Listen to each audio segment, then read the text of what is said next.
1934, when Ngāti Porou went en masse up to Waitangi to the opening of the wharerunanga at Waitangi. Setting the foundations. And so the rank and file of Ngāti Porou, rangatira o ngā hapu o Ngāti Porou, they went up and they had a hui to determine who would be the spokesperson on behalf of Ngāti Porou, and actually they chose Samhain's tipuna, Materoa, Ngārimu Reedy, as the spokesperson.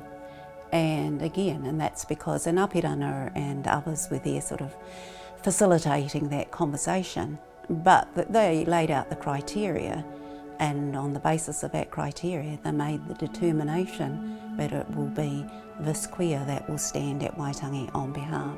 So when you're brought up with that tradition, you're brought up with the larger than life profiles of tipuna such as Rua Taupare, Hine Tāpora, Hinepare. We have a whole, the stories that we celebrate as Ngāti Porou are as much about our female ancestors as they are about our male tipuna. When we talk about Porourangi, we always think about Hamoterangi. When we talk about Paikea, we also think about Huturangi. So, it's always seen, and we see the hua of, all of their mahi, and it's the benefits actually going to their respective whānau. So that's why I'm a strong believer in the fact that and women have their own distinct role, and men have their role. Mana Wahine isn't about trying to beat men at doing what they are good at doing.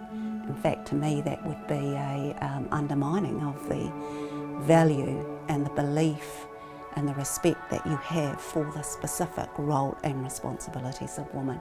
If we try to be something that we're not, we should be feeling positive and great about just being who we are, and the role and contribution that we make, and also respecting the role and contribution that men make.